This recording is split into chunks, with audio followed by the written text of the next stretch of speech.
Okay, welcome everyone. It's just gone 1 o'clock and we have about 50 people with us now. So we're just going to start with introductions and such. Welcome, thank you all for joining us today on this lovely Tuesday afternoon. This is our fourth session of Learning the Lessons DHR webinars that Standing Together has been doing.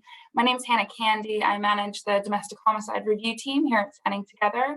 Just to note, a bit of housekeeping before we get started. This session is being recorded and is available on our website afterwards, as are all of our previous sessions. You can watch them for free, as well as download any of the PowerPoints from those sessions. We will have some time at the end of this to do a Q&A with the speakers from today, so please do be writing any questions that you have.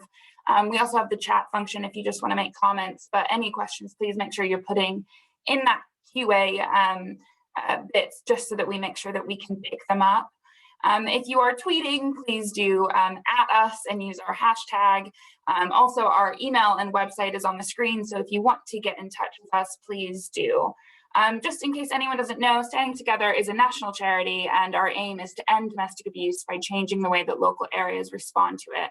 We believe that the best approach to do this is something which is called the coordinated community response.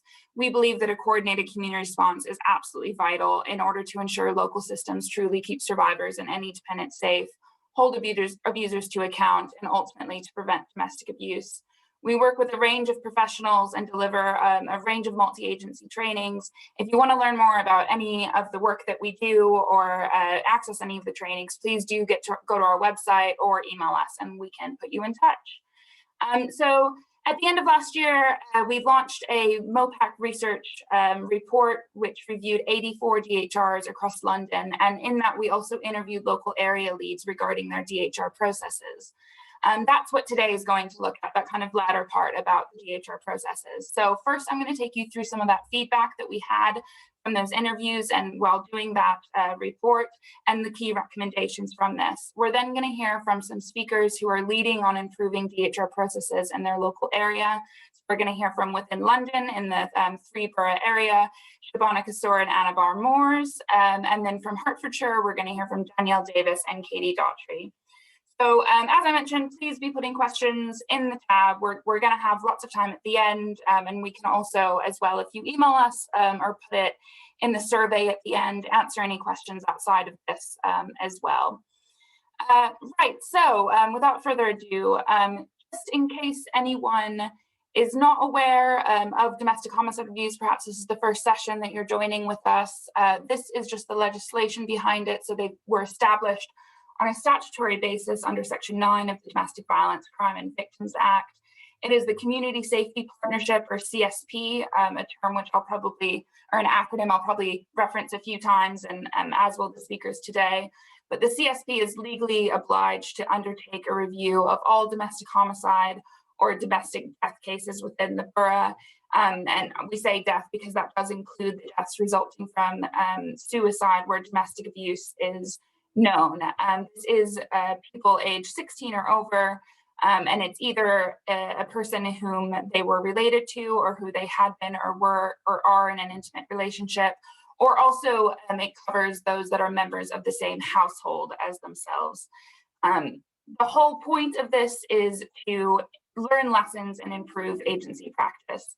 DHRs are not about blame, they're about learning how to make your local area or a wider area safer to prevent something similar happening in the future. The goal is to bring agencies together within this DHR framework, within the DHR process, and creating a coordinated community response and hopefully integrating into a lot of other coordinated community response efforts that are going on. It's also about really recognizing the victim and understanding that experience, learning about what domestic abuse looks like, how agencies can better identify it, and also hopefully providing some resolution or solace to the family. So family are really integral. They give insight, but also are crucial to exploring what key lines of inquiry need to be addressed throughout the review. So that's it in general. I'm now just going to run through those key things picked up from the MOPAC funded report that I mentioned. So in this, local authorities were asked a questionnaire to explain their process from the decision to hold a DHR all the way to completion, publication, and those action plans, which we'll touch upon. So we asked things about how they appointed a chair, how they chose a panel, how did they develop those action plans. We had 28 local areas complete the questionnaire, and we then did in-depth interviews with 18 of those boroughs in order to get some more insight into their process. So the key themes that came out in terms of points where maybe more was needed or there were maybe issues coming up is listed here. There's about 6 main themes, which I'll go through now. So in general, it was quite difficult to retrieve the DHRs since 2011, which is when the DHRs came into force. There's no complete library of approved DHRs, so in general, it's quite difficult to find the DHRs, specifically if you're trying to find what other local areas did, good practice as well as improvements made. That was one of the main things that really came out, is that local areas were having trouble locating their own due to staff changeover, but also had trouble locating ones from outside their area. It also found there's no systems currently in place to check for compliance when resubmitting finished DHRs to the Home Office after the Quality Assurance Panel makes a decision on it. And it also found DHRs are not as linked with other parallel reviews as they should be, in a way that they could be able to look at the different recommendations and overlap from things like serious case reviews, which is mentioned, but there's lots of other parallel reviews that could be quite more linked up. So one of the recommendations from our report was to create a national database of DHRs in order to enable that wider learning from the themes and from the data.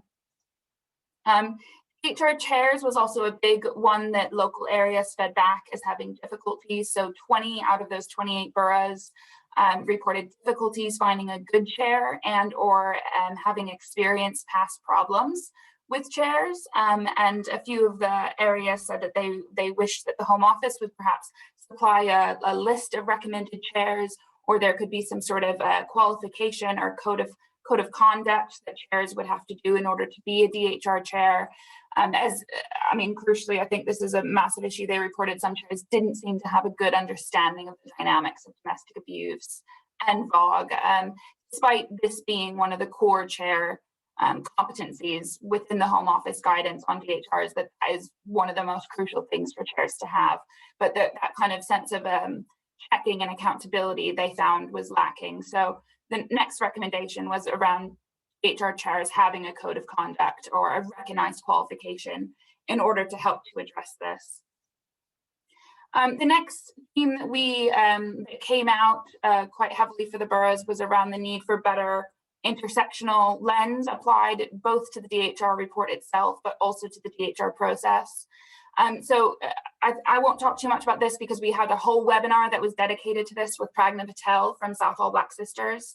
That is on our website uploaded, and it is a really interesting, really good webinar, and she talks through about how we can better embed intersectionality within DHRs.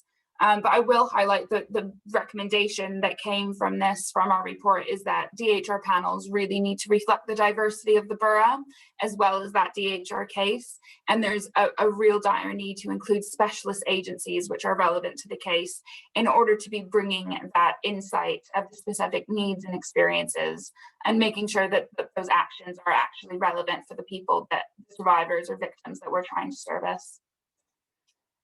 And the next one is just around general process guidance. So there's guidance which was set out in 2011 when they came into force, and then it was refreshed in 2016 and had some further guidance. But again, one of the key things we were getting is that they want more guidance, specifically around the decision to carry out a DHR when it's not exactly clear cut. So for cases of suicide, some more guidance around that for when there's household members, which is part of that definition, just more guidance around that, but also the impact of criminal justice processes and how that can affect the decision making. So when someone's found not guilty, when do you continue with the DHR? When do you stop them? Should you always, or is it case by case? How do you proceed with a DHR when there's a criminal trial ongoing without compromising this? Should it always be stopped? Is there ways in order to continue without compromising that? What to do if there is no criminal justice as well. So again, in those cases of suicide, when there is no perpetrator of homicide or perpetrator of murder, how do you make the decision to proceed? How do you make the decision around publication, which takes us on to the next one. So again, publication guidance. How long do you publish it? Is there any movement towards a repository? Do you publish it when it is suicide DHRs? What about when the perpetrator is found not guilty upon an appeal? When there's young children involved, when it's a rural area, all of these kinds of nuances that come out and considerations, they really spoke about the need for guidance around these things. And a big one, as you can see, 99% of boroughs said they had real struggles funding the DHRs. So again, funding was a massive thing that came out. The majority were funded through the community safety budget. Some also used their dedicated VOG budget for this. The other thing they mentioned is that there's a lot of focus on funding the DHR itself without the consideration of funding the action plan implementation after that. So sometimes that resulted in those action plans being heavily delayed or not being actioned as a result of budget constraints and funding constraints. So the boroughs really wanted some way to ensure that funding was for the action plan as well, but also support around the responsibility of a DHR. So our recommendations was around the need to review where funding comes from and perhaps more assistance to be given, and also consideration of DHRs to be jointly funded, a joint responsibility of the Home Office, of all safeguarding statutory agencies within the local area. Last kind of section is around action plans, which I've already kind of touched upon. So in about half of them, the VOG lead was responsible for the progress of the action plan. That's on top of obviously all the other VOG responsibilities and delivery of services that they have within the area. Only 32% of boroughs reported that they actually provided updates to families about some of those action plans, which is one of the main kind of accountability ones that's coming in. So it's quite concerning that kind of inbuilt process about feedback just isn't there. Also said that some actions were unattainable, and also a lack of capacity within agencies, within constraints, made it so that those kind of organization system changes were just really difficult to do after the DHR concluded. Also changes in health trusts, CCGs, amalgamating, probation changes, etc., made it very difficult to get that continuity, especially when an action was assigned to a service who, say, is no longer funded in that area. What do you then do with that action to ensure it's not lost? So our recommendation was around the Home Office developing a system of reviewing action plans in order to ensure completion. So this just kind of has a recap. Again, I know I've done a real whistle-stop tour. If you want to hear more about this, it was covered by Bear Montique, who wrote the report in our DHR launch, which is also available on our website if you want to watch that. But those were the key kind of feedback and recommendations, and hopefully provide a little bit of basis for when the local areas are going to come on next to speak to you guys about what they've done as a response. So without further ado, I am going to hand it over. We're going to hear from Shabana and Annabelle first, I believe, and then following that, we're going to hear from Danielle and Katie from Hertfordshire. So Shabana, I believe I'm handing over to you now. Great. Hi everyone. I'll just bring up my presentation. Bear with me 2 ticks. There we go. Great. Okay, hopefully you can all see that. Annabelle, you can see that, right? Yeah, great. Okay, so hi everyone. My name is Shabana Kasuar, and I'm the strategic lead for ending violence against women and girls across the 3 boroughs. And I'm also joined by Annabelle Moores, who's the Hammersmith and Fulham Victim Programmes Coordinator, and we'll be speaking through some slides as well. So really what we wanted to talk to you about is some of the challenges that Hannah outlined, and what we felt we needed to do locally to try and address them, because the work around domestic homicide reviews is quite big. area of our work, but there was lots of question marks around it. So we really wanted to make sure we were doing it right.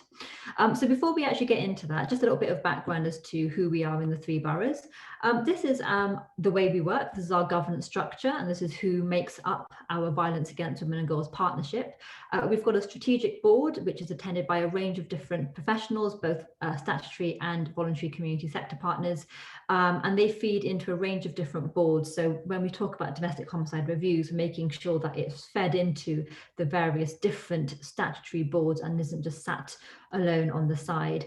And then at the bottom, you can see we've got 6 operational groups, and each of those have a specific focus of area of need that we've identified. So we've got the housing group, we've got the children and health operational group, the specialist services group. So that's a group that looks specifically at dedicating time for our third sector partners to come together to identify challenges, gaps and opportunities. We've got the risk and review group, where we look at domestic homicide reviews, harmful practices group, and the modern slavery and exploitation group as well. And just to pick up on Hannah's point around the CCR, or the Coordinated Community Response Model, just to really highlight that this is very much underpins the work that we do. And so when we were thinking about how to improve our responses to DHRs, we really wanted to do it as part of our CCR approach. And so not to spend too long with this, because Hannah's already touched on it, but really looking at it as a system where ending VORG is everyone's responsibility, and it looks at the entire journey of a victim, survivor, and any children, and making sure that appropriate support is in place.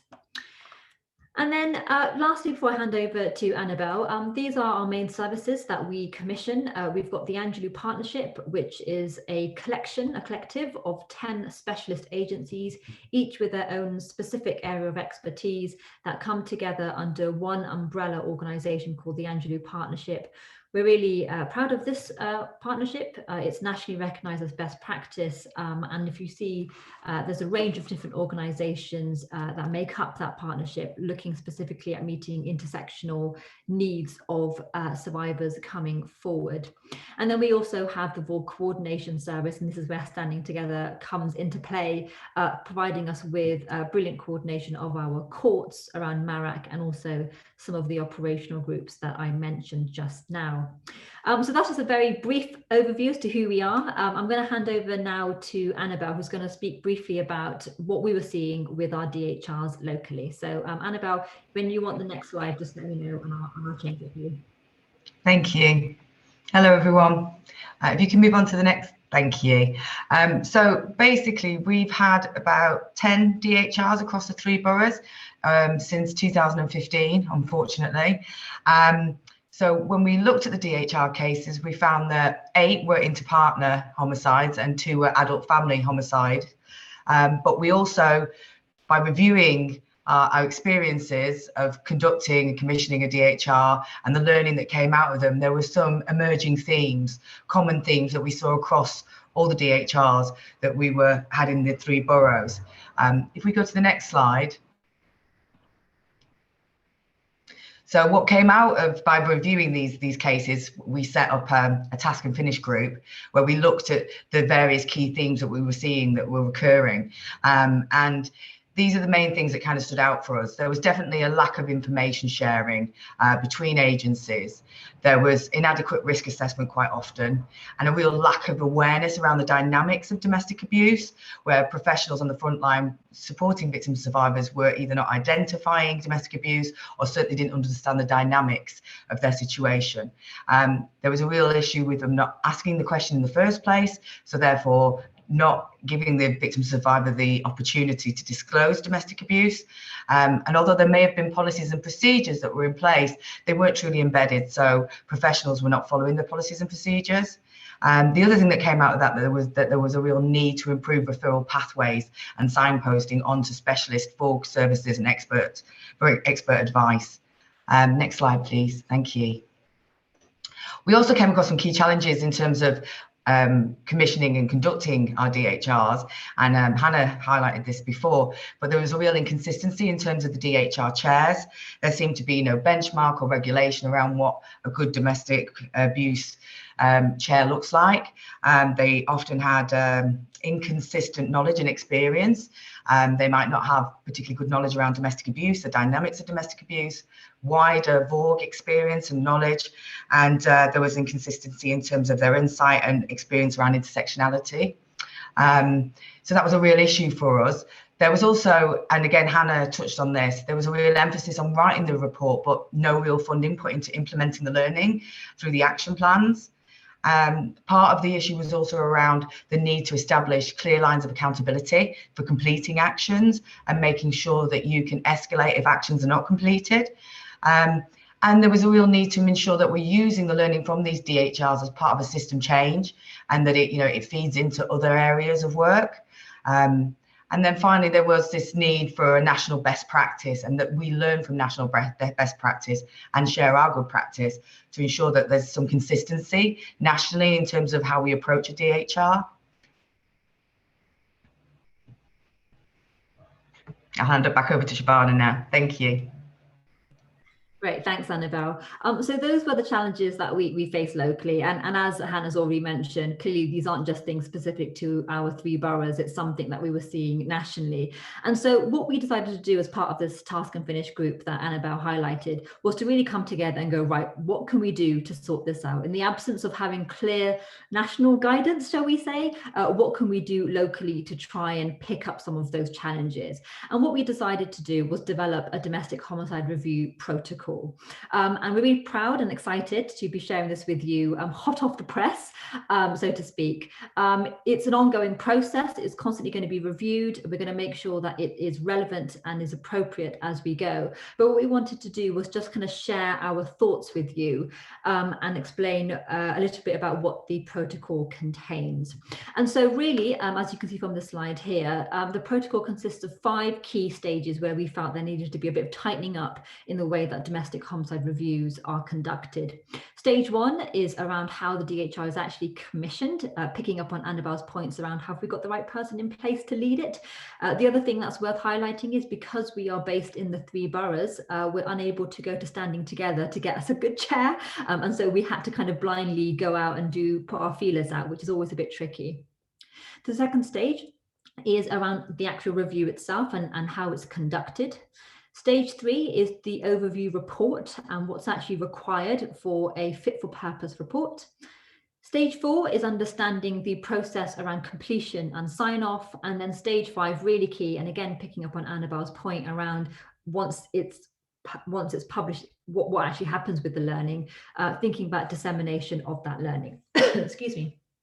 And so within each of those different stages, there's sort of subcategories, an introduction and a bit of an overview of what the process looks like in regard to that stage, how the community safety partnership is involved, what we expect from the DHR chair in relation to that stage, what do we do when problems arise, what does best practice look like, and then really key, how can we ensure the involvement of the family during each of those different stages. And so what I'm going to do, and I am conscious of time, so I won't speak for too long, is I'm going to go through the stages in a bit more detail, highlighting some of the best practice that we found. We've got screen grabs of the different pages of the protocol, but we will be circulating the full document, I'm sure, alongside any papers that go out after this event. So let's move on to stage 1 then. So stage 1 is commissioning a DHR. Don't worry if you can't see the picture that clearly. As I said, we're sending it out. It was more just to kind of show you for visual effect. So this, as you can see, it has a bit of a flow chart, and then it's got some clear boxes separating the different stages I highlighted. And so what we found in terms of best practice around commissioning a DHR was ensuring transparency in recruitment of a chair through a tender process. And this was really interesting because actually what we felt was the way it tended to work in getting hold of a chair was a little bit of a, put the word out, see who responds and go from there. But actually we wanted to interview our chairs. We wanted to ask them questions around intersectionality, around their understanding of domestic abuse. So we were actually getting people we felt comfortable leading our DHRs. Clear evidence which demonstrates the expertise of the chair, chair application to be accompanied by the previous Home Office letters from any DHR that they have worked on before, just to kind of give us that extra stamp of approval. Timely notifications to Family and Home Office from the Community Safety Team and the Community Safety Programme Board, to benchmark best practice against similar DHRs and to learning highlighted by the Domestic Abuse Commissioner at this early stage. Making sure that roles and responsibilities are clearly understood by all involved, again, at this very early stage. And this one's really key, because what we found was that sometimes you would have an agency say, we don't need to be involved in this DHR because the victim wasn't known to us or the perpetrator wasn't known to us. And actually for us locally, that's not quite good enough. Just because they weren't known to you, should they have been known to you? And so how can we make sure you're involved in the learning going forward? And then, of course, all involved to consider any early issues around equality, diversity, and intersectionality. Stage 2, around conducting the review, again, echoing the point I made earlier, the right people are on the review panel who are strategic in their role. And I think this is the other thing that we found. Sometimes you would get somebody, but they were quite operational, and maybe they weren't the person to be able to take that learning or those messages back to their team. So making sure we've got the right person, but also the same person. So I don't know about you, but we found that some people would come to 2 meetings and then somebody else would come, and that inconsistency was quite difficult to navigate through. Emerging learning is implemented at the earliest opportunities without waiting for the development of the DHR itself or the action plan. Actually, learning happens straight away. All individual management reviews follow an agreed template, which include meaningful recommendations for their own agency. Friends and family are involved at the earliest stage of conducting the review, and again, an intersectional approach is adopted throughout the development of the DHR. When it comes to stage 3, which is the overview report, ensuring timescales are met always can be challenging, especially when some things that are unknown suddenly come up and they have got to be responded to, but trying to keep to timescales as much as possible. The report includes robustly evidenced analysis. So this was really, really key. We wanted our DHR reports to actually make reference to latest research and evidence, so that it's not just opinion-based, but actually is founded in that kind of core research. Making sure that all recommendations are smart, they're not too vague, not too wishy-washy, and trying to make sure we get the right balance between being ambitious but also being realistic. And where we felt there was a recommendation around something more national, actually highlighting this needs to be sorted out nationally because we're going to struggle to do it locally. Making sure there's that diverse contribution to the report, shared responsibility in the action plan via coordinated community response. So it's not just me putting together the action plan and saying, hey, everyone, this is what you've got to do. Again, it's got to be led by the panel. Actions in the report are linked to wider VORG strategic aims and objectives. So actually this fits in with our response to VORG more broadly. This isn't a standalone separate piece of work. And then again, a post-panel meeting is how to agree and co-produce the action plan. Stage 4 then, which focused on completion and sign off. Again, got a bit of a screen grab there to give you a bit more information. So the report, executive summary and action plan should be completed within 6 months of it being signed off, unless of course an alternative timescale is formally agreed. Any delays should be communicated to the Home Office Quality Assurance Panel, and the family should be updated at every stage and consulted throughout. And then looking at dissemination and learning. So the DHR to be a standing agenda item at the Community Safety Programme Board, shared ownership of report and actions. Actions are completed to the deadlines, learning targeted at both strategic and operational levels, and the DA Commissioner is kept up to date on local learning. And so what we've done in the in point 5.2, which again, sorry if you can't see it, but it will get sent through to you, is we did a bit of a flow chart to kind of really highlight where do these actions sit, where are the lines of accountability, and how must everyone be involved as part of our CCR approach. And so what we decided to do was actually set up, as Annabelle said, it was first a DHR task and finish group, which has now become an operational group, where oversight of the action plans and the learning is held. And that is fed into the Community Safety Programme Board, the VORG Board, and other statutory services as well. And what was really important about the DHR operational group, as was the Task and Finish group, is what Annabelle was saying. As we were looking through those different action plans, we were finding similar actions over and over again. And it really felt like actually we need to create a space to acknowledge that some of these issues need to have a bit of a step back and a more of a holistic approach to them. And so what we've done locally is we've developed a thematic action plan. So from the 10 different DHRs, the common themes that Annabelle already mentioned, we put together into one larger action plan. We kept it quite focused. We made sure it wasn't too long, and a number of key agencies that were regularly being mentioned featured within that action plan. And what's quite exciting about this wider thematic one is it gives us the opportunity to really take that step back and think about what needs to change more broadly, so that we are making our boroughs safer. And so this is, it hasn't fully been populated because, as I mentioned, it's all fresh off the press, so we're kind of working on it as we go. But the key themes that we found were coming out of the majority of our DHRs was around mental health, particularly around survivors and professionals understanding the links and the need to kind of strengthen that relationship.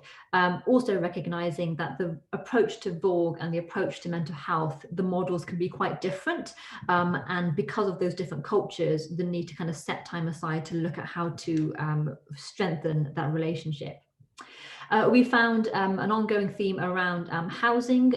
So often a victim might have been known to the housing provider, and there was a real opportunity to raise awareness and to ask the question through the housing or neighbourhood officer. I'm sure you're all familiar with this, but training, ongoing training, thinking about different tiers, thinking about how often it needs to be held. Another theme was the role of the community. So we found that often the victim sadly would disclose to friends and family, and maybe they didn't have the knowledge or the information to be able to signpost them to support. And so it was about how we make sure we work with the community and they understand the role they play in offering that support.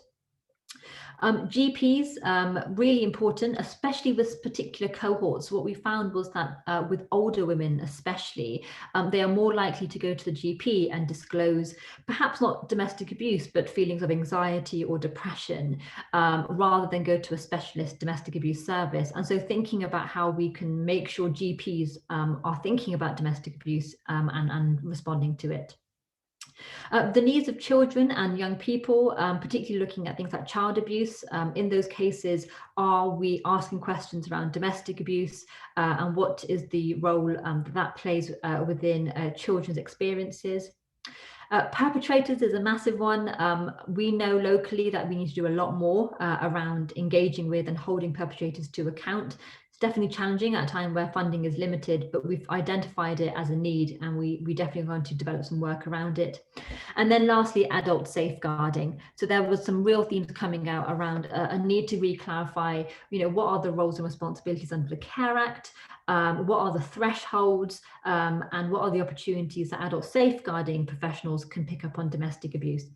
And so as you can see from this diagram, the plan for us is to work towards a coordinated community response to domestic abuse and domestic homicide reviews. And we are going to be working as our operational group in developing a theory of change model as how we get to a place where we are effectively implementing learning from domestic homicide reviews. So it's going to be a really interesting activity. We're going to come together. I was going to say get flip charts and pens out. No, we're going to get smart, screens or some way of doing it online, but populating this together so that we've actually got a real framework underpinning our work. And then very last slide, thinking about going forward, really it's about embedding that domestic homicide protocol I've just took you through, amalgamating all the action plans into that wider thematic action plan and theory of change model. We really want to hold focused workshops and joint learning events to disseminate that learning. We want to draw upon learning from national DHRs and serious case reviews, and we really want to work closely with the new DA Commissioner in implementing learning. So that's it from us. Hopefully you found that helpful, and look forward to any questions in the Q&A session. I'll hand over back to you, Hannah. Great, thank you so much, Shabana. And there's been lots of requests to see that PowerPoint and to see it. So don't worry, everyone, that they will be shared. Probably by tomorrow, we'll be able to upload everything. So in case you missed that smaller text, you'll be able to go in there. So thanks again, Shabana and Annabelle.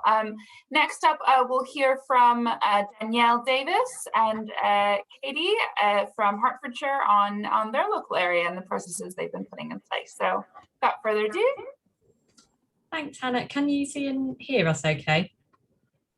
Yes, I can see both of you. Perfect. Perfect. Danielle, do you want to do a quick intro and I'll get the slides up? Yeah, no problem. So yes, thank you so much for having us at the webinar. We were really excited to be invited. It's a great opportunity for us to share what we do in Hertfordshire. We've certainly had many challenges when it comes to domestic homicide reviews, and we by no means have all of the answers. So what we're really hoping that we can do today is share with you some of the challenges that we have had, and how we've approached those, so that if you have any similar experiences in your area, you might be able to learn from us. But what we will also talk about is where we know we've still got challenges. So just to introduce ourselves, I'm Danielle Davis. I'm the Senior Development Manager for Domestic Abuse at Hertfordshire County Council.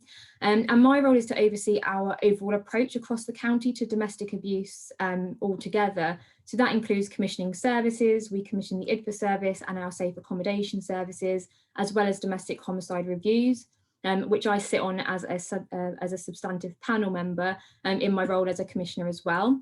And I'm joined today with my colleague Katie Dawtry, who is a development manager for domestic abuse, and she's been leading and doing a lot of work around our domestic homicide review process locally, and leads on the quality assurance of both the process itself, but also the reviews. So we will tell you a little bit more about our team shortly. But just to start with, we wanted to give you a bit of context about Hertfordshire. So if I just move on to the next slide. So Hertfordshire is a large county just outside of London, and we have a population of around 1.2 million. The County Council, if I just move to the next slide, we've got some animations and we're doing a bit of a double act, so you might have to bear with us a little bit.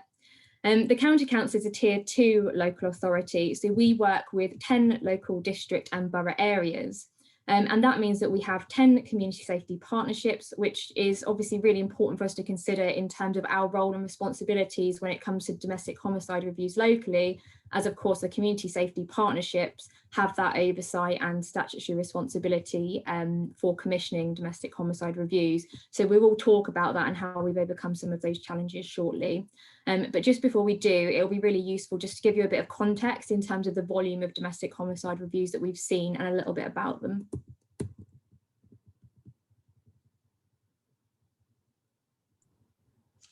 Thanks, Danielle. So since DHRs became statutory about 10 years ago now, which is mind-blowing in itself, we've had 24 DHRs in Hertfordshire, and in total that means we've had sadly a number of victims and unfortunately a number of murder-suicides as well. So in total we're looking at 31 people who have lost their lives.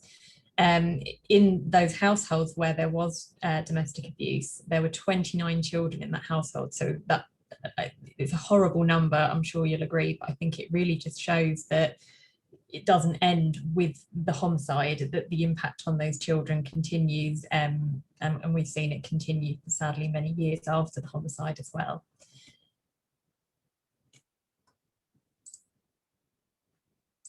A great time for slides to stop working. So of the cases we've had, I mentioned we had some murder-suicides. There have been 6 of those.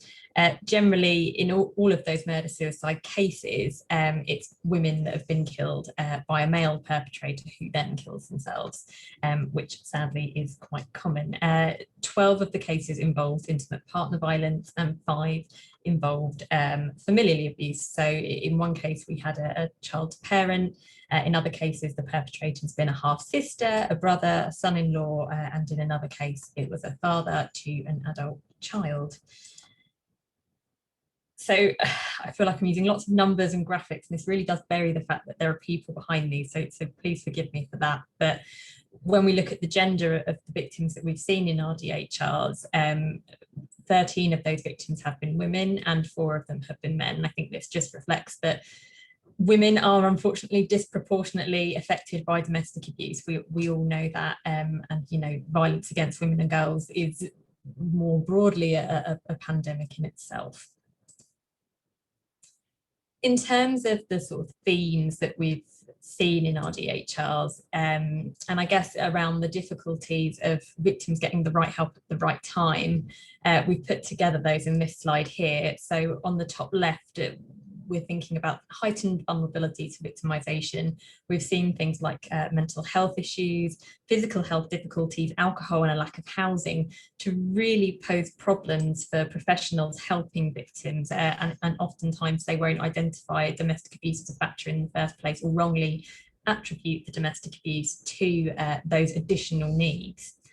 If we then move down and across here, what we've seen time and time again is that support agencies haven't spotted that domestic abuse was present in the relationship between the victim and the perpetrator, even though there are often indications that that victim is experiencing abuse. And although the agencies necessarily haven't seen it, the friends and family of the victim, when we've spoken to them as part of the review process, they knew something was wrong. They didn't always know what was wrong, but they had that gut feeling that something wasn't quite right. And of course, they were right, and knew that they should have trusted their guts.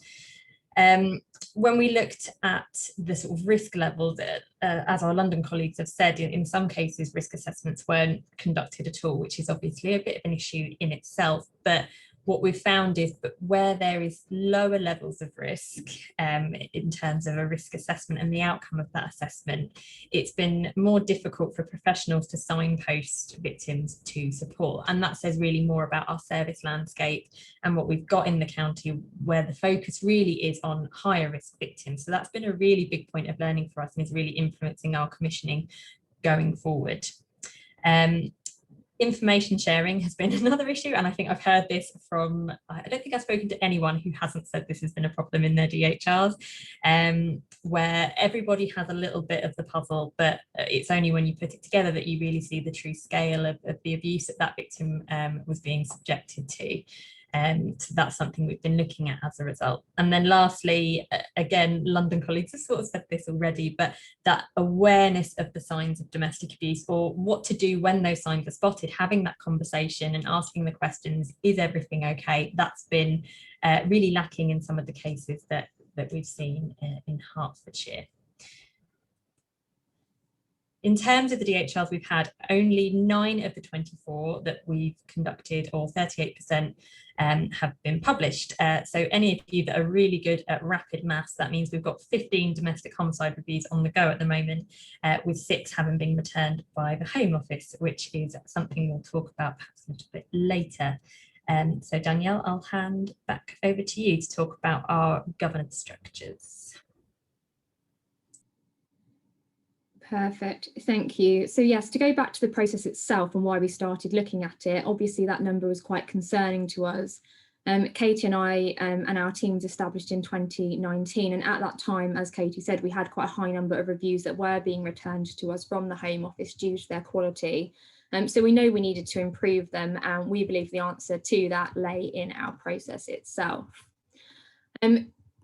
So just before we get into the process, I think it's useful to understand how the county currently function DHRs at the moment and our team's role. As I said, we've got 10 community safety partnerships, so really understanding that relationship between the community safety partnerships at the district and borough level, and how that connects with our role as a county council is really important. So we, in terms of the domestic homicide review, in terms of a strategic perspective, the county council lead on developing the county-wide domestic abuse strategy. And within that strategy, we've been really clear about our ambition as a county, and that is that we work together with the 10 district and borough CSPs to ensure that we are all learning the lessons together. What we really didn't want is 10 different processes, 10 different standards of quality in terms of domestic homicide reviews, and no real joined up way of, as a county, really understanding the lessons that were to be learned from these reviews. So just to tell you a little bit more about our governance structure that oversees that strategy. I won't go in too much detail about this because it will bore you all, but what I will do is just talk to where domestic homicide reviews currently sit within the structure, which is all overseen by our Domestic Abuse Executive Board, which is chaired by our Director of Children's Services. So at the moment, all of our DHR panels sit under what we've called the Quality and Innovation subgroup. And that group has representatives from the safeguarding boards, so we're able to link up with wider reviews and make sure that domestic abuse learning from all reviews, whether it be children's or adults reviews as well, are all picked up and joined up together. And a key gap that we noted in our process was the quality of the recommendations that we were getting out of domestic homicide reviews. Often they weren't smart, so it made them really difficult to measure. But moreover, we wanted to just be a bit more strategic about how we share what we learn from domestic homicide reviews, just to ensure, as I think one of the colleagues said in the chat, that they don't just sit on the shelf. We really wanted to do something with these reviews. So the Quality and Innovation subgroup are the group that are responsible for all domestic homicide reviews and from that start point in the process, but also at the end point to make sure that the domestic homicide reviews are of high quality. We've also got a practice network coordination group, and that group involves representatives from all of our specialist services, as well as our district and borough reps. So they're a really pivotal group in working with the Quality and Innovation subgroup to make sure that once those kind of lessons and products have been developed out of the reviews, that they can be disseminated as effectively as possible. So just to tell you a little bit about where our team fits into all of this. So the Strategic Partnerships team are responsible for coordinating those governance arrangements and delivering the county-wide strategy. And we currently coordinate the domestic homicide review process across the county on behalf of all of the community safety partnerships. So we're based at the County Council and we're based in adult care services. And within our team, we've got a number of roles that all play different parts in that domestic homicide review process. So as I said at the beginning, because we commission domestic abuse services as well, I see panels as a substantive panel member, and that's my role in terms of the process. We then have a commissioning and monitoring officer, and that person leads on the commissioning of the chair. So that real startup of a DHR, we have a commissioning and monitoring officer who will oversee all of that. We then have a business support officer who supports the chair in terms of the functioning of the domestic homicide review process. They will organise meetings, take minutes, etc. And then we've got Katie, who leads in terms of oversight and the quality of the reviews themselves. So once the review has been produced, she will take it to the Quality and Innovation subgroup to do some of that quality assurance and making sure that we do something with the action plans and the learning. So just to note, all of those people who I've just mentioned, it's important to note that it isn't their sole role. None of those roles are solely in relation to domestic homicide reviews. They work across the domestic abuse strategic partnerships team, and domestic homicide reviews form a small part of their role. So when we started looking at how we could improve our process, if I just move to the next slide, we really wanted to start by looking at and understanding the challenges in terms of the current process. And I'm sure none of this will be news to anybody, and I'm sure that you've experienced the same challenges that we have. The first one, and a big one that we can't get away from, of course, is resources, the time it takes to actually manage the process of a domestic homicide review and who does that. We had some real challenges in terms of funding and who should be funding the domestic homicide reviews, who should be putting money in, how much money would be enough, and thinking about the resource that would be required, because you can never estimate how many domestic homicide reviews you might have in a financial year. So really thinking about that in a more creative way. In terms of the resources as well, getting good chairs, as our London colleague said, was something that was a real challenge for us. Both in terms of consistency, to make sure that our reviews are as consistent as possible, despite having different chairs leading different reviews, but also in terms of independence. So at the time, as I said, in 2019, when Katie and I, and we kind of had this new team, at that time, the chairs of our domestic homicide reviews in Hertfordshire were the CEOs of the local district and borough councils. So when a domestic homicide review would occur in one district or borough, a neighbouring borough would nominate their CEO to do the chairing as an independent chair, and then we would commission the author separately. And we found that that just didn't work in terms of, as I'm sure knowledgeable district and borough CEOs are, they aren't specialists in domestic abuse or indeed domestic homicide reviews. So we were getting real mixed quality of our reviews from that sense, but also in terms of the resource for a CEO to be chairing reviews, it just didn't make sense resource-wise either. We also had challenges in terms of decision making. So having 10 community safety partnerships and a county council was really challenging in terms of who would be commissioning that. We also had, in terms of the decision making, we had real challenges in terms of who and where the CSP's role would fit. That was from the commissioning of the review itself right through to who would sit on the community safety and who would sit on the DHR from the community safety panel, and what would happen to that action plan. Would it sit with the community safety panel or would it sit at a county level? And we also had challenges in terms of other types of reviews. So we had big questions about that commissioning process and what to do when something wasn't a domestic homicide review, but actually we knew there were still lessons that could be learnt, whether that was what we called at the time near miss reviews, or if they were reviews where there had been a death but it potentially hadn't been proven or there wasn't convictions. There was just no clear decision-making process for those reviews. There was no process around who makes the decisions, but also in terms of the other safeguarding reviews that we do, where they all fit together and whether or not we could join up more effectively. And the last challenge that we had was really in terms of sign-off. So we had quite a long and arduous sign-off process because we, of course, had the quality and innovation subgroup, which was previously our DHR subgroup. We also have the community safety partnership itself. And we know that we've got challenges as well in terms of the Home Office and what happens in terms of those kind of timeframes. They go up and down, as we know, and at the moment they're particularly long. But thinking about where those sign-off processes come back when we have reviews that are returned and there are amendments that are needed to be made. If I just move on to the next slide, we didn't want to just look at this from a county-wide perspective. We also wanted to think of it from a community safety partnership perspective. So one of the challenges that we had, obviously, is that the community safety partnerships hold the statutory duty to conduct these reviews. And community safety partnerships told us that they have relatively small budgets and getting the money to fund DHRs was a real challenge. We also had a mixed level of knowledge across our community safety panels and partnerships. It often relied on really good knowledge of our community safety managers in terms of what a domestic homicide review was and what the process was. We also had kind of mixed views in terms of who the CSP actually was. The CSP, of course, is a body, it isn't a person. So when we say the community safety partnership has the statutory responsibility, it was really understanding what that meant and which organisation that sits on the CSP would lead on which part of the process. We also had challenges in terms of action plans. So CSPs told us that because they are local, they find it really difficult to hold agencies to account for the actions in the action plans. If they haven't been involved in the process or sat on the panel itself, then actually they were given this action plan at the end of the review. And some of the actions didn't feel like they were something that they were able to monitor. Also, where the recommendations were either county-wide or national recommendations, local representatives from the CSPs didn't feel that they were able to really report against those actions, and they would find themselves chasing quite a lot. And then we have the last one, which was really CSPs having a voice. So the tension is that we want domestic homicide reviews across the county to be consistent, and we want to work together as closely as we can, but really making sure that community safety partnerships also have domestic homicide reviews that work for them.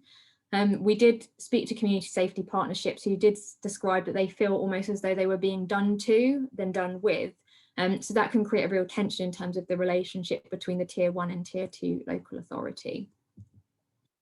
So I'm going to stop there and just hand back over to Katie, who's going to talk through how we started to develop solutions to some of these challenges. Thanks, Danielle. So after a period of us having sort of lots of meetings as a team saying, oh, this isn't really working, is it? And there's this bit, and there's this bit, and there's this bit. And by the time we had another one of those, we'd forgotten all the things that we'd sort of listed before. So we decided to sort of formalise that process of working out where the problems were, why they were happening, and trying to work out a way forward. So to start that process, we basically just mapped it all out. And I say basically, I'm really underselling it there. We had about 4 or 5 sides of A1 paper covered in all the different steps of the process, where they fell, what part of the process they were in, and who was kind of leading on each bit. So that took us quite a while, so I certainly wouldn't underestimate that if I had to do it again.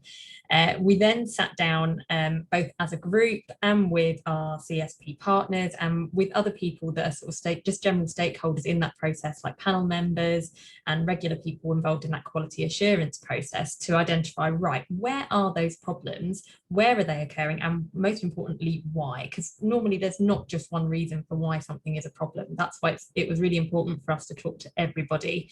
And through having those conversations, we could move into this third step of working out a solution. What could we possibly do to try and make this better and to stop this problem occurring in the first place? We then start, well, we're still in that process, I would say, of trialing solutions to see what works. So we're doing things in a different way. An example would be action plans used to go off to the CSP once the review had finished, and it was kind of their responsibility then to work through that. That's what the guidance sets out. But we've now trialled a new way where after the review has finished and the chair has completed their work, we and the panel and the key CSP representative for that review will have a separate meeting to talk through the recommendations and the action plan and make sure that it's broken down and that everybody is really clear on what they're doing, so that once the action plan's been handed over, we're not grappling around trying to think, oh, who was going to do that? And I think we're doing that, but maybe they are. So that seems to be working so far. Once we've sort of trialled the solutions that we're currently working through, we're going to start formalising those arrangements, and that's what our London colleagues are doing as well, which is great to see. It's nice to know we're on the same page as other areas and not just scrabbling around in the dark. So we're going to have a series of memorandums of understandings with our district and borough CSP colleagues, so that it's set out, this is our role, this is your role, and this is everybody else's role in between. And we'll also have a public-facing protocol, so that anybody who wants to know about that process in Hertfordshire, whether that be a family involved in the process or a panel member sitting on the meetings, they can Google it, find it, have a good read, and hopefully come out understanding that a lot more. So one thing that we wanted to talk to you that we found has worked really well for our local area and is a step forward for us in terms of making sure our DHRs are better quality and that we're getting as much learning from them as possible is our approved list of chairs. So before we had an approved list of chairs, we had this informal reciprocal arrangement with, as Danielle's mentioned, district and borough chief executives, where they would reciprocally chair one another's reviews across the county. So whilst they gave it their absolute best, none of them were DA specialists. Obviously, their time is quite expensive just in terms of their hourly rate. And also there was no robust commissioning process in place, and that's what's recommended in that statutory guidance. We also had separate chairs and authors. This is something we've talked to other areas about quite a lot, because we know that some areas still do it in this way, and indeed some of the chairs that we've got in our new system still do it in this way.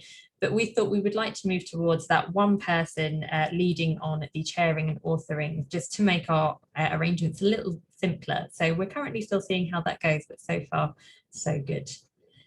So the new arrangement is an approved list, and the way we formulated this was based on good practice in other areas. We spent a lot of time talking to other local authorities who were way ahead of us in trying to make things better, and they said that this is the kind of best way to do it, or to start doing it.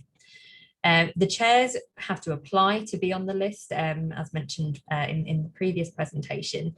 So we had a formal process with an application, and they would have to demonstrate their knowledge of domestic abuse, their ability to manage those meetings, their ability to write reports and see that process through.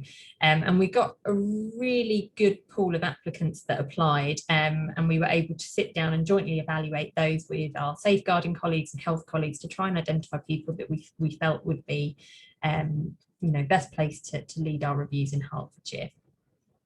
We also asked the chairs applying to demonstrate that they had additional specialisms such as mental health, substance misuse, and other things like that. So because we know that we need to approach these DHRs with an intersectional lens, it's not just the domestic abuse, it's everything else going on in that victim's life and to an extent the perpetrator's life. So we wanted to have some faith that we would have chairs that would be able to cover that and look at that with our panel members.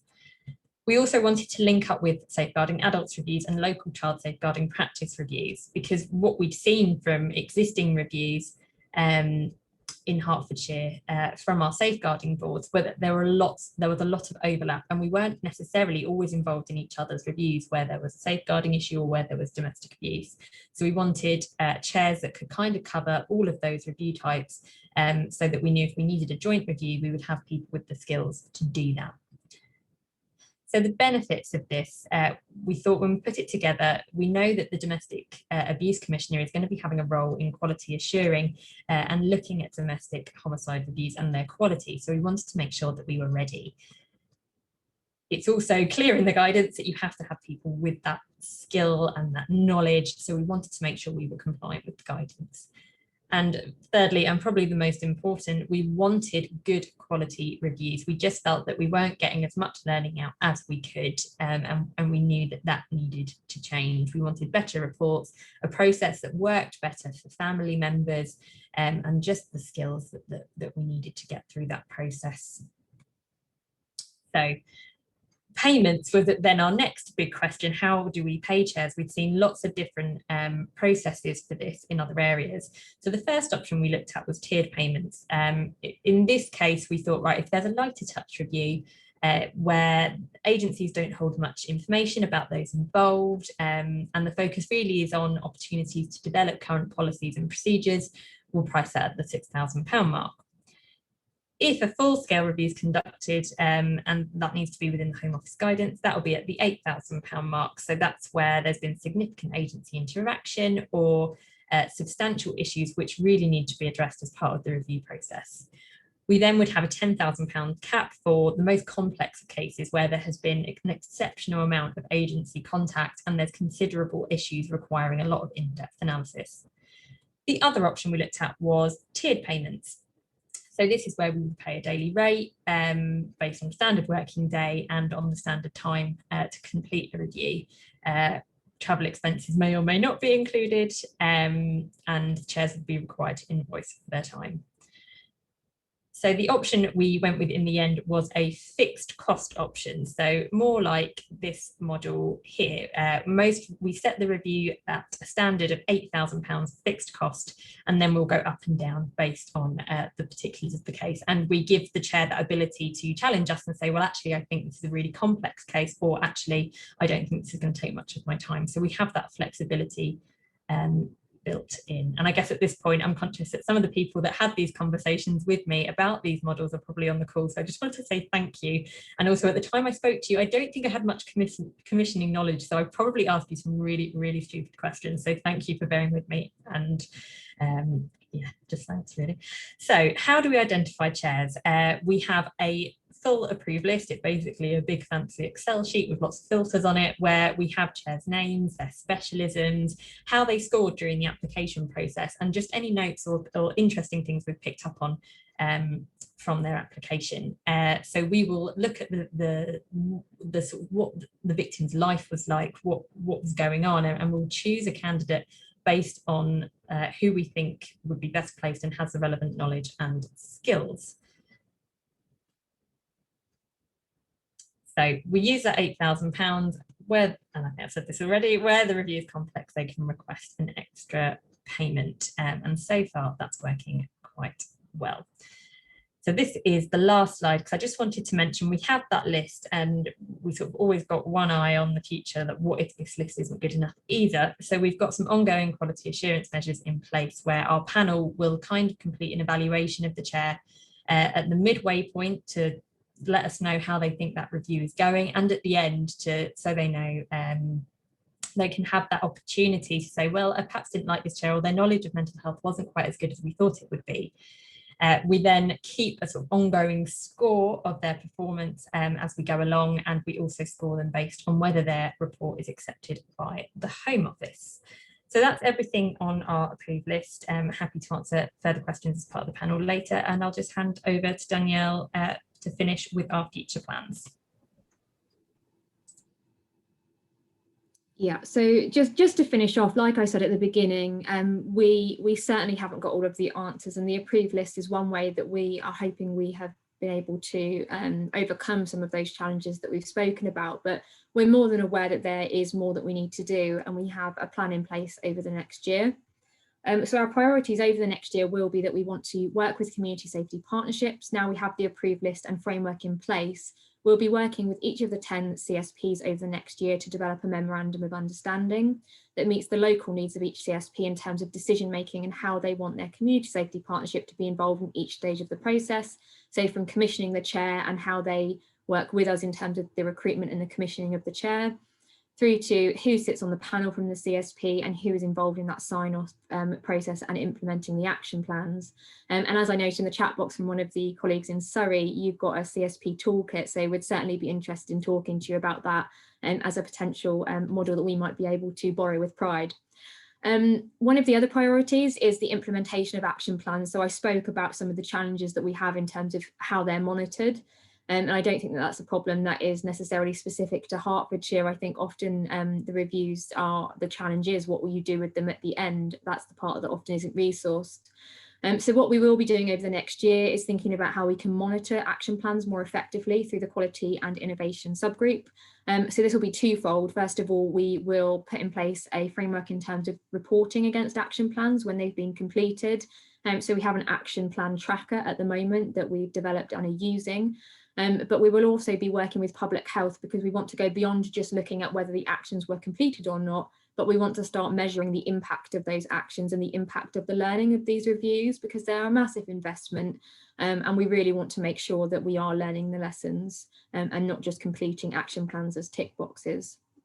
And our final kind of plan over the next year is to really look at the involvement of friends and family in our reviews and how we reflect victim voice and hold victims at the centre of all of this. So one of the things that we are doing is setting up an independently chaired experts by experience panel. And this will be independently chaired and moderated, and it will include capacity building, so training up experts by experience around all of our local processes, our policies, and training them in skills such as quality assurance. And we'll be working with that group to consider how we do engage with friends and family members and be challenged on that, and challenged on how we embed victim voice and ensuring that that is at the heart of all of our reviews and ensuring that they're intersectional. But importantly, what we also want to use that group for is another form of accountability in terms of what we do with the reviews, as I've said, in terms of action plans.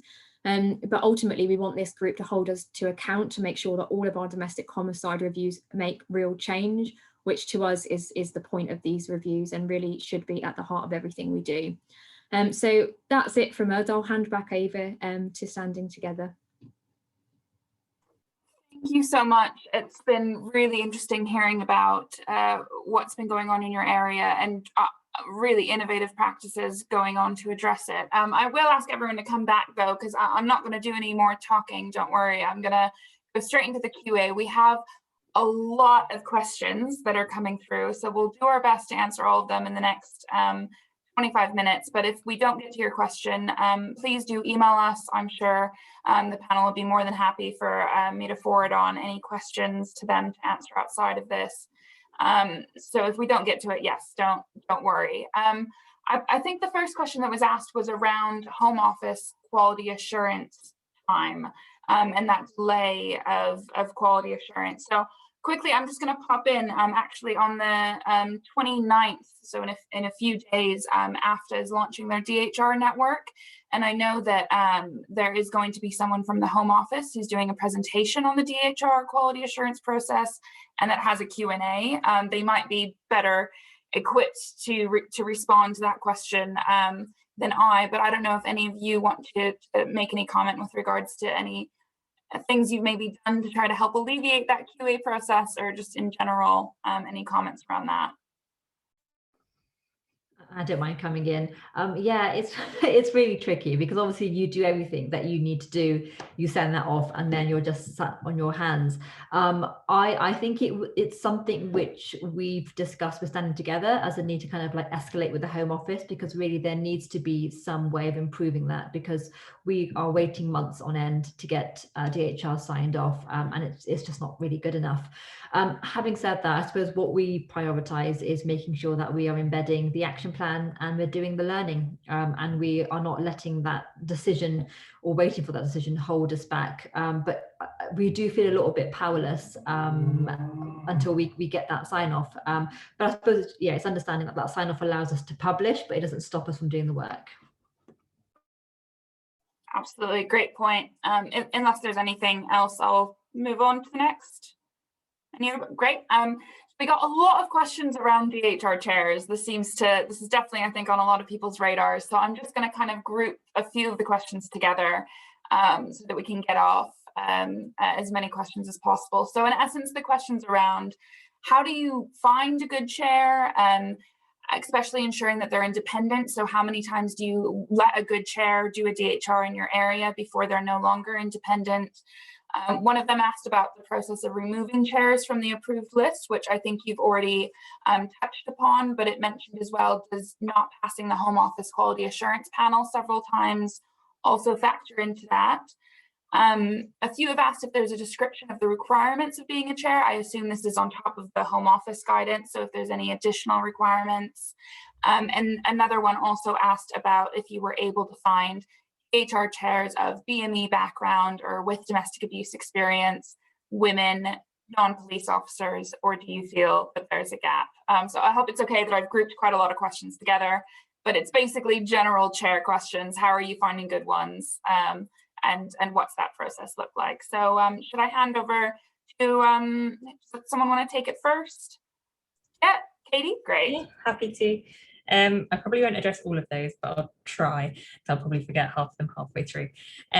So we put together a full, almost like a job description for the role of a chair, which we put together both from the Home Office guidance and just from our past experience of things that we knew were an issue. So we knew we had a lot of male ex-police officers chairing our DHRs, and we knew we wanted more diversity in our chairs for our reviews.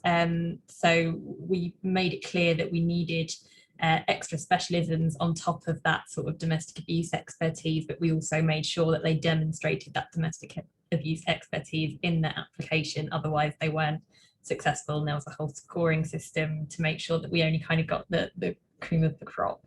And then in terms of getting rid of chairs, so if they're on our list and then they don't prove to be what we would hope, we have that whole sort of ongoing quality assurance process. So if the panel has done one of our surveys midway through and said, yeah, it's really not going well, and then people are still saying the same at the very end, and the report hasn't gone through the Home Office process, at that point we would, because we're the contract managers for the chairs contracts, we can sit down and have that kind of formal discussion about ongoing work in Hertfordshire. But I guess crucially, the contract that we have with our chairs, it doesn't guarantee chairs any work. So it really does put that kind of power with us as the commissioner, and not so much with the chairs, which is kind of how it was before. It was, we would ask people for recommendations and they go, yeah, oh, my mate knows a guy that can do DHRs. And I think we can all agree that probably is never going to end well. Hannah, I feel like I've done bits and pieces, but were there any other things in there on chairing? There I am. I think you've covered a lot of it.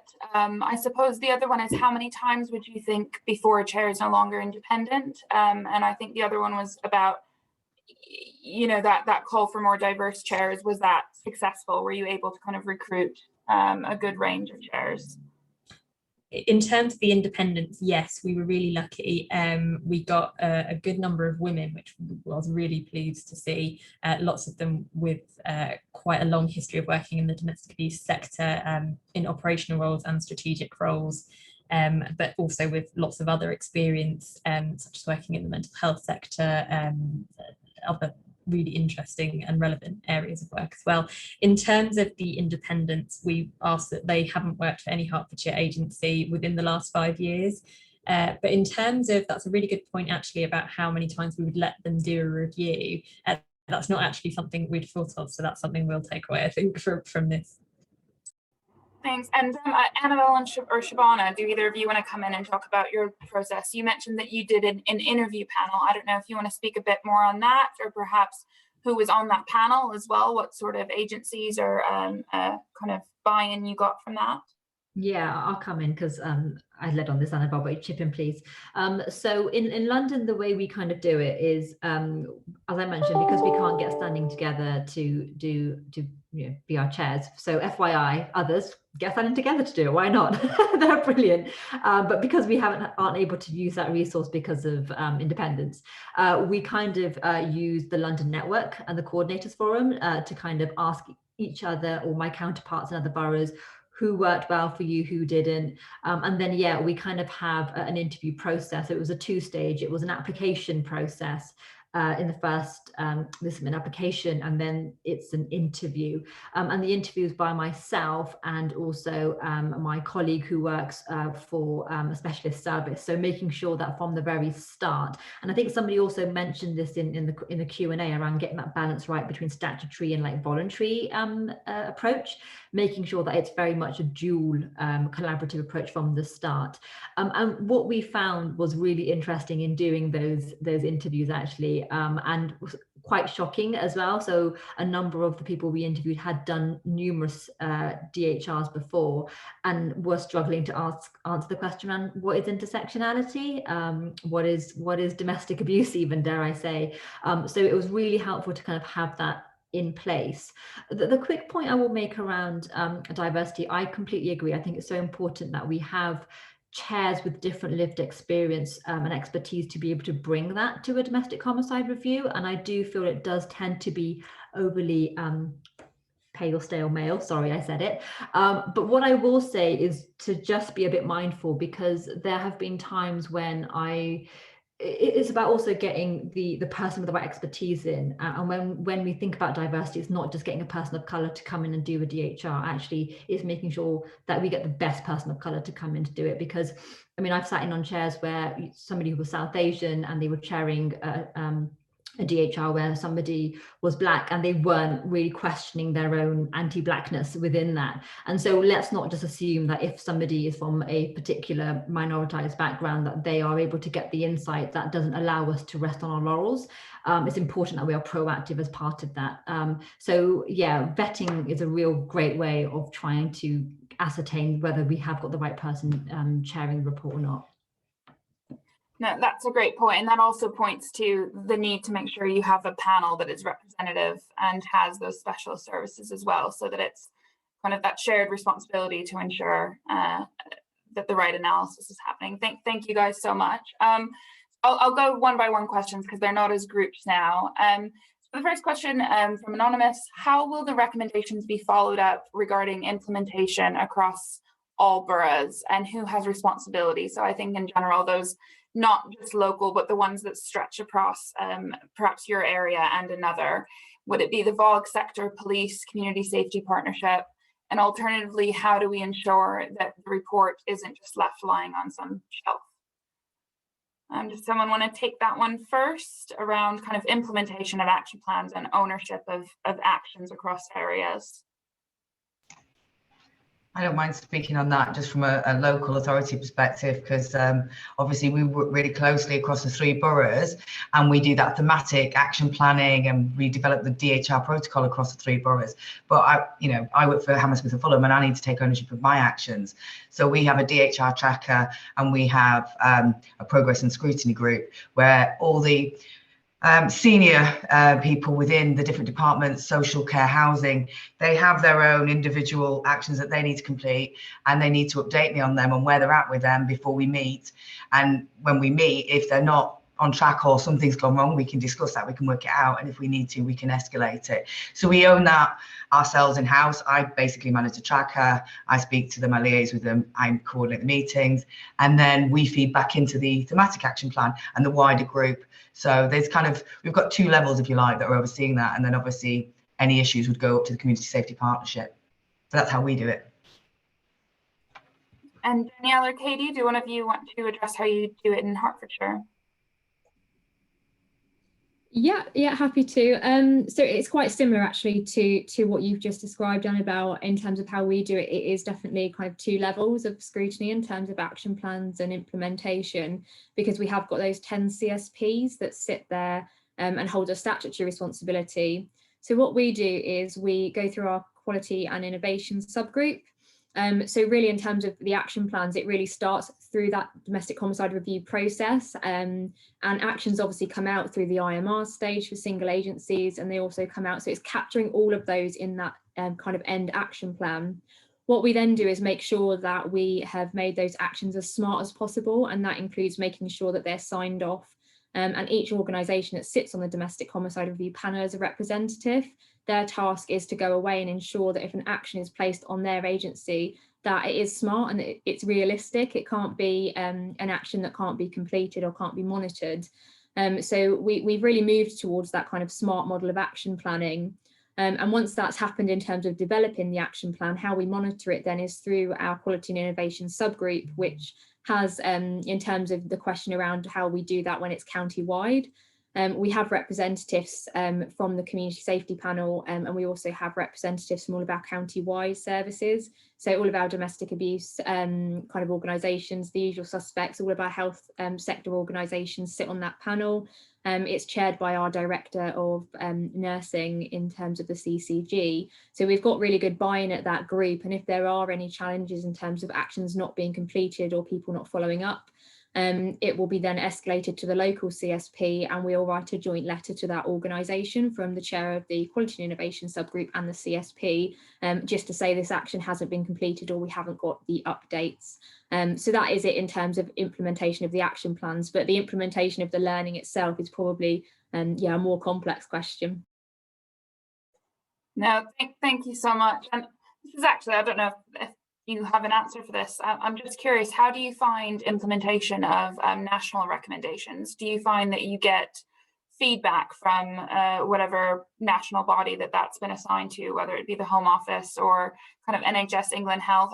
Do you find that the national recommendations kind of you're able to get the same kind of feedback as the local ones? Well, the short answer is no, we don't. It's a real challenge. It does definitely depend on the organisation. So organisations such as NHS England, because we have colleagues who have contacts within those organisations, it's a lot easier. But recommendations can be so broad, can't they, in terms of who they're for, whether it's for a national HR department at a national supermarket, and people don't have contacts locally for those. So it really is kind of hit and miss in terms of whether somebody local has a contact within those organisations, but also because there isn't necessarily a person or a local person within our organisations that can deliver that action. Who is then responsible for doing that follow-up has been an ongoing conversation for us, and whether that is our team or whether that's the community safety panel's responsibility, or if it is somebody from the quality and innovation subgroup that should be doing that. So we're kind of tussling with that at the moment, and what we're thinking is that it might make most sense for our team to do the functioning of that, but that we send the letter from the chair of our quality and innovation subgroup. Thanks. Sorry, I just snuck that question in because it's one that I always wonder about. The next question is around, it mentions specifically serious case reviews, and as well as adult case reviews, but in essence, I think the question's around parallel reviews. So how do you ensure that there is joined up working going on, there's a good balance between children safeguarding and adults, and in essence managing as well joint or parallel review processes. Shabana or Annabelle, do you guys want to go first on this one? Yeah, I'll come in. So our domestic homicide review operational group, which is overseeing the way DHRs are conducted and learning is embedded, includes representatives who have oversight over serious case reviews and adult safeguarding reviews, so that we're bringing together in one place that expertise, but also because we all feed into the various different statutory boards, such as the Health and Wellbeing Board, the Adult Safeguarding, Children's, and the Community Safety. It's about making sure that we utilise and share information with those boards as well, and those lines of communication are robust.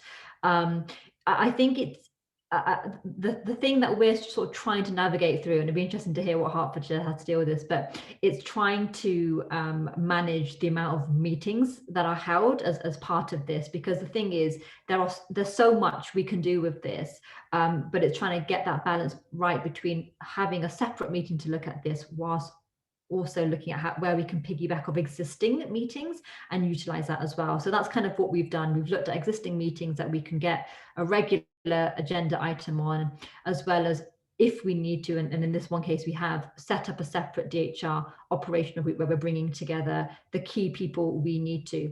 The other thing that we've done, and we held an event pre-COVID that was really successful, was we held joint learning events. So we had a joint DHR and a serious case review learning event that was really well attended.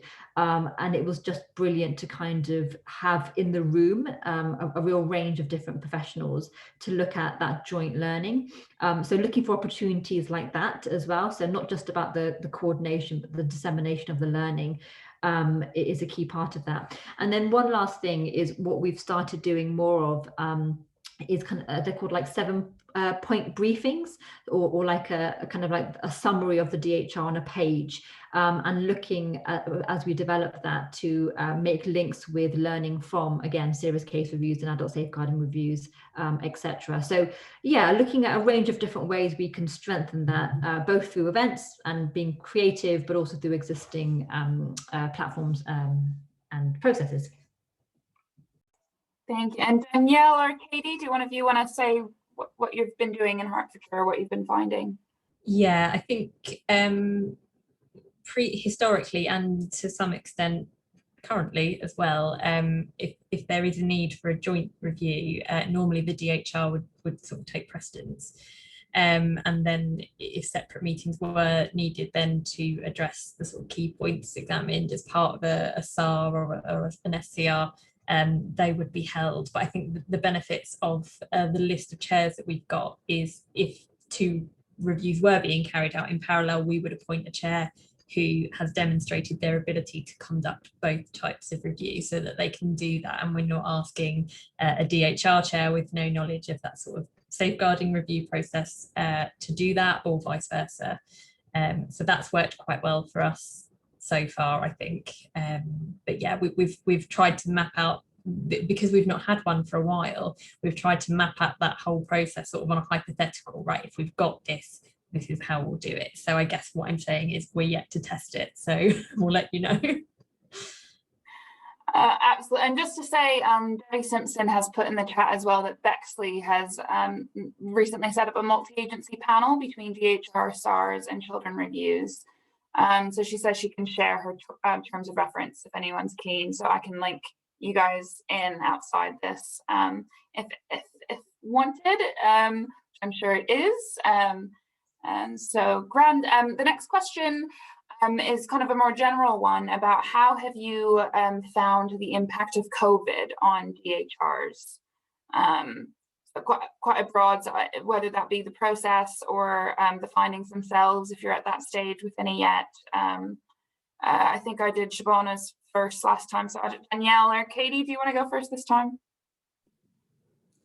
Yeah, I think we could probably do a bit of a double act on this one, because Katie will know more in terms of how it's impacted the process. But I guess one of the challenges that we have had locally is really starting to unpick organisations from our panel representatives, but through to really understanding what has happened within the DHR through the panel itself.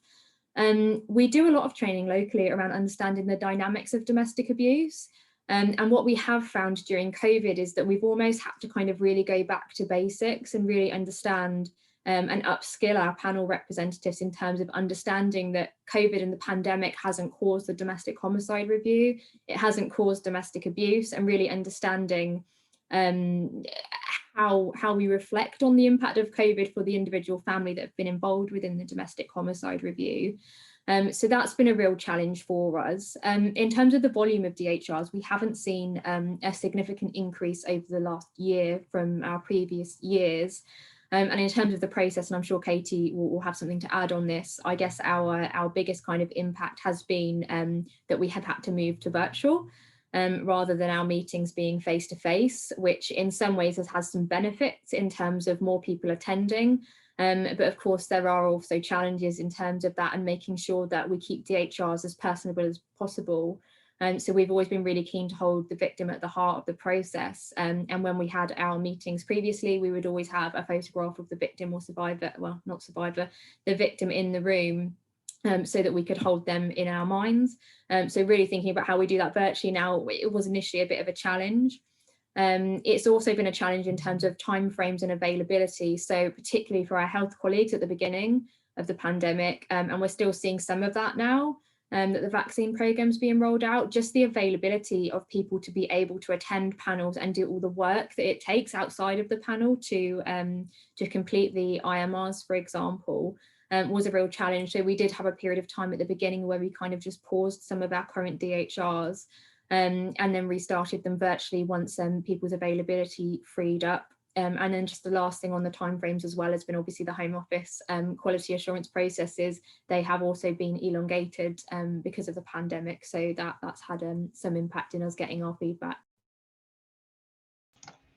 I would pretty much echo everything that you've just said. The only other thing that I would probably add is that sometimes agencies cannot complete their actions, and I think we've seen this quite a lot where COVID's been blamed, and you know, whilst we have to understand that it's, you know, everybody's under additional pressure because of COVID, but it's just been more challenging, I guess, to try and push those actions through and make sure that they're completed. And I just think it's really important that the pandemic isn't used as an excuse not to complete actions. So that's the only thing I would add to that. Thank you guys so much. I think that we have time for maybe one more question we can try to squeeze in, or I might try to join. Oh gosh, yeah, I'll try to squeeze in one. We'll see how we get on. But in essence, somebody has said that they recently went to a workshop being held by a chair for frontline staff involved after a DHR. They said it was really well organized, and the family meeting was also supported very sensitively. And it really supported the process of the family engaging with the panel. They said they'd be interested to know how this is facilitated or managed elsewhere. So in essence, how your approach to family support as well, I guess, panel support when there are the family meeting the panel, in essence, how do you arrange and ensure that the family is supported to engage in the process? Oh, right, I'm not calling someone. Who did I call on first last time? I think I did Danielle first last time, so Shabana and Annabelle. Okay, so I'll come in. I mean, that's one of the things that we've really tried to capture within our DHR protocol, because I think one of the things we were mindful of was that we would have involvement of the family, but perhaps not throughout or at a time. And the little cat got distracted, not throughout the process. And so part of our DHR protocol is looking at actually what does best practice look like at each stage. Obviously bearing in mind that there may be some families who don't want to be involved, and we need to make space for that. And really the way that we've kind of done it is obviously being led by the chair, but also the Community Safety Programme Board, as well as utilising AFTA and the police liaison officer.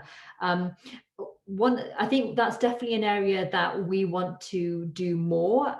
We've previously invited family members to some panel meetings that went down really well, and I think they really valued having their voices heard within that space. So in our protocol, we've got a couple of ideas of what we think we can do more and what we think best practice is. But I think it's also about making sure we have quite an open conversation with families and give them regular opportunities to either want to be involved or not. And if they don't want to be involved, what does that look like? The other thing that we've sometimes had to think about in the past as well is being careful that so when we say family involvement, we kind of assume it's great to have family involved, in the majority of cases it is. But in the cases where we're thinking more about so-called honor-based violence, or we're talking about some additional challenges, we need to also think about how do we navigate through that, and how are we mindful of that, not making assumptions, thinking that, oh, this is a South Asian family, so maybe we should think more carefully about it rather than a white family. Actually, no, it's making sure we're consistent across the board. So yeah, again, we will forward the DHR protocol with some specific sort of ideas of how we think we should be doing it. But I would definitely highlight that it needs to be sort of throughout the process, and space needs to be made, not just kind of on an ad hoc basis. Thank you. And I'll jump to you, Katie and Danielle, before we finish up. Yeah, I guess similar to what you've just said, really. I suppose we have for panel members, we're developing a sort of resilience-based model based on clinical supervision, so that each panel member will have someone they can talk to, not just about, potentially family members coming to reviews and that perhaps bringing the case to life more, and that does have more of an effect on panel members. So we're putting that in place for them. In terms of going forward, we've identified that there is a bit of an issue with getting families involved sort of from the beginning, partly because of the time it can take to get a review up and running. But we're hoping that our victim and survivor sort of shadow board, our experts by experience, are going to be able to help us to develop that so they can tell us the best way to do that. At the moment, we're just trying our best to understand the victim's family dynamic, so that because we have had it in the past where we've not necessarily understood the complex relationships in the family, and that means we can end up putting our foot in it and adding to that family's trauma. So at the moment, we spend a lot of time at the very beginning talking to the family liaison officers and the advocate, if the family has one, to really understand the family before an approach is made, either by us or preferably by one of our chairs. Thank you guys so much. As you can see, there's still questions flooding in. I'm so sorry, we're not going to have time to answer anymore, but those of you who have asked questions, please do email us. I think my colleague has put our email in the chat somewhere, or also at that survey at the end, if you want to just put your contact details and what question you have, and we'll do our best to connect to who you're asking the question for. I just want to give a massive thank you to the panel for coming and being really honest and transparent about the issues, about the trials of things that you've done in order to improve practice, and indeed sharing with us those things that are working or seem to be working at least. It's really, really useful to hear from different points of view, and hopefully it's been beneficial. We had those that came, we had quite a number come, which is exciting. And yeah, just to say a general plug to those of you that are still here, we have two more webinar sessions booked right now, one next month and the one the month after, on that link that my colleague posted in. That's also where the recording of this is going to be, and the slides, and where the previous ones are as well. And we're also doing a fundraiser right now, which is one that, I don't know if you've worked with Standing Together years and years ago, used to be our 112 bike ride. We're doing it now for COVID times, where we're not doing one all together, but we're each running our own, but pledging, and it's still to cycling 1 kilometer for each victim of domestic abuse homicide. So if you are a cycler and you want to cycle together with us, please do. And I think that's it from me. Yeah, just thank you so much everyone for coming, and for spending your Tuesday afternoon with me. Thanks everyone. Bye-bye. Thank you. Thanks, Anna. Bye-bye. Thank you for having us. Bye.